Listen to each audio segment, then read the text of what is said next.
पहले तो हम ये समझ लेते हैं कि सर्दियों में हमारी तुलसी जी का पौधा क्यों ख़राब हो जाता है।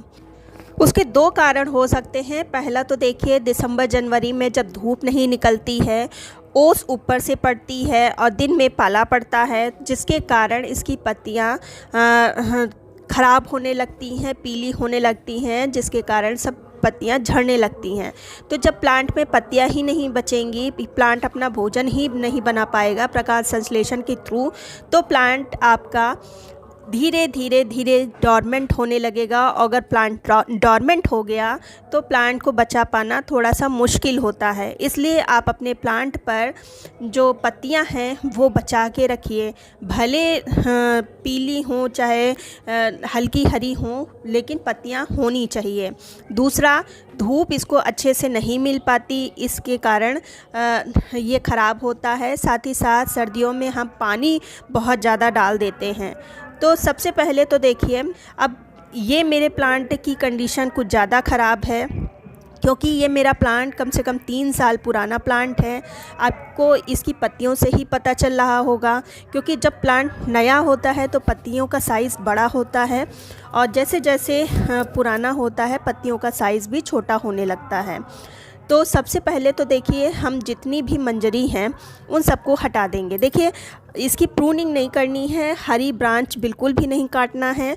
जितनी भी ब्रांचेस ख़राब हैं, सूखी हैं, और साथ ही साथ मंजरी को आपको हटा देना है। क्योंकि देखिए, मंजरी जब प्लांट में लगी रहती हैं तो जब प्लांट अपना सीड बनाने लगता है तो वो फूड सारा अपने सीड में ही लगा देता है। तो प्लांट पहले से ही कमज़ोर होता है, फिर सीड बन नहीं होती है तो और भी ज़्यादा प्रॉब्लम हो जाती है। तो सबसे पहले तो देखिए, जितनी भी मंजरी हैं आपके प्लांट में वो हटा दीजिए।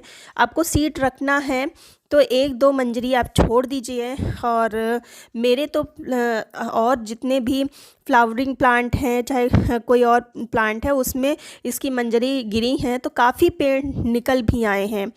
तो इसलिए मैं सारी मंजरी को हटा दूंगी इस तरह से। और मैं फिर से कहूँगी, हरी ब्रांच बिल्कुल भी नहीं काटना है। तो इस तरह से हम प्लांट की सफाई कर देंगे, साथ ही साथ पत्तियाँ जितनी भी पीली हैं वो सब हटा देंगे।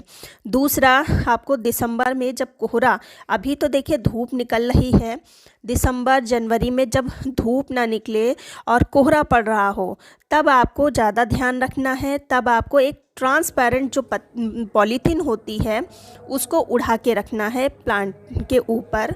उससे ये होगा कि सूर्य की रोशनी निकलेगी तो इस पे लगेगी, और जो कोहरा है, ओस है, वो डायरेक्ट इसकी पत्तियों पर नहीं पड़ेगा। क्योंकि जब पत्तियों पर डायरेक्ट पड़ता है तो पत्तियां ख़राब होने लगती हैं। तो पत्तियों को कोहरे से बचाना है। आप इसको इंडोर भी नहीं रख सकते, क्योंकि अगर इंडोर रखेंगे तब भी प्लांट ख़राब हो जाएगा। आपको ओपन एरिया में ही रखना है। और जिस तरह से, अगर मैं पॉलीथीन की बात कर रही हूँ तो इस तरह की पॉलीथीन आपको लेना है। साथ ही साथ महीने में एक बार आपको प्लांट की अच्छे से गुड़ाई ज़रूर करनी है। आप गुड़ाई जब करेंगे तो मिट्टी थोड़ी सी ढीली पड़ेगी, जिसके कारण सूर्य की रोशनी मिट्टी पे लगेगी। जितने भी वीड्स सर्दियों में निकलती हैं उन सबको हटाना है और गुड़ाई करना है। इससे कई फ़ायदे हैं। एक तो प्लांट की मिट्टी जब ढीली होती है तो एयर का सर्कुलेशन बढ़ता है, रूट अच्छे से हेल्दी होती है, जितने भी कीड़े वगैरह होते हैं जो छुप के मिट्टी में बैठ जाते हैं वो बाहर निकलते हैं। तो गुड़ाई प्लांट की ज़रूर करनी है। अब बात कर लेते हैं कि इस मौसम में आप क्या दे सकते हैं। तो सबसे पहले आपको इस वक्त, मतलब मैं नवंबर की बात कर रही हूँ, आपको कोई भी कंपोस्ट, चाहे वो काऊ डंक हो या वर्मी कंपोस्ट हो, आप डाल सकते हैं। काऊ डंक थोड़ा सा ये ध्यान रखिएगा कि अच्छे से प्रिपेयर होना चाहिए, स्मेल वगैरह नहीं आनी चाहिए। वर्मी कंपोस्ट है, बहुत अच्छी बात है, उसको आप डालिए, लेकिन बहुत ज़्यादा मात्रा में नहीं लेना है। मैंने 2 मुट्ठी, वो भी हल्की हल्की मुट्ठी डाली है। अगर ये आपके पास वर्मी कंपोस्ट नहीं है या कोई भी कंपोस्ट आपके पास नहीं है, तब आप, अगर आपके पास सरसों की खली है तो उसका यूज़ कर सकते हैं। सरसों की खली इस वक्त सर्दियों में बहुत ज़्यादा इफ़ेक्टिव है, गर्म खाद मानी जाती है। मेरे पास केक फॉर्म में है तो इसको थोड़ा सा हम तोड़ के क्रश करके हम डाल देंगे। सर्दियों भर ये अपना काम करती रहेगी। कि अगर पाउडर फॉर्म में है तो 2 चम्मच आप डाल सकते हैं। और पानी डाल दीजिए।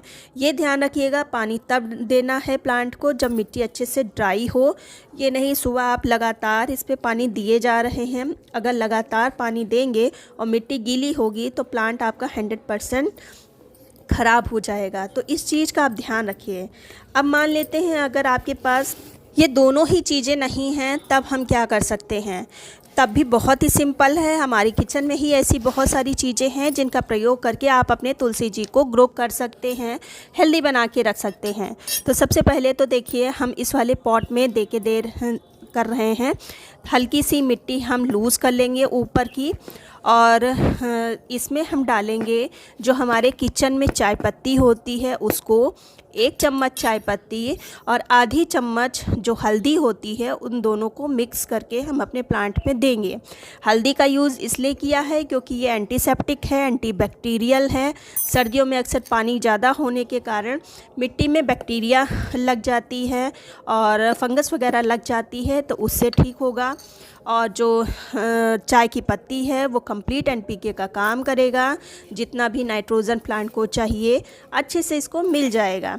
ये दोनों ही चीज़ों को आप 15 दिन में प्रयोग करिए तुलसी जी पर, बहुत अच्छा आपको रिज़ल्ट मिलेगा। लेकिन ध्यान देने की वाली बात है कि पानी ओवर वाटरिंग नहीं होनी चाहिए। अब जब मिट्टी सूखी हो, आप ड्राई फॉर्म में नहीं डालना चाहते, तो मिट्टी सूखी हो तो आप लिक्विड फॉर्म में भी डाल सकते हैं, लेकिन मिट्टी सूखी होनी चाहिए तभी इसका प्रयोग हम करेंगे। गीली मिट्टी में किसी भी चीज़ का प्रयोग मत करिए। गीली मिट्टी में कोई भी असर चीज़ नहीं करेंगे, इस चीज़ का आप ध्यान रखिएगा। 1 लीटर पानी में मैंने 1 चम्मच ये हल्दी का पाउडर मिक्स किया है, और ये मैंने तब डाला था जब प्लांट की मिट्टी में थोड़ी सी चींटियाँ लग गई थी, तब मैंने इसको दिया था और प्लांट अच्छे से ग्रोथ चींटियों के कारण नहीं कर पा रहा था, तो तब मैंने दिया था और प्लांट काफ़ी हेल्दी हो गया है। तो अगर कोई ऐसी प्रॉब्लम है कि प्लांट में इंसेक्ट्स लग गए हैं, प्लांट की मिट्टी में इंसेक्ट्स वगैरह लग गए हैं, तब भी आप हल्दी का प्रयोग कर सकते हैं। अगर हल्दी आप नहीं करना चाहते तो जो नीम की पत्तियां होती हैं उनको उबाल के उसके पानी का प्रयोग कर सकते हैं, बहुत अच्छा रिज़ल्ट मिलेगा।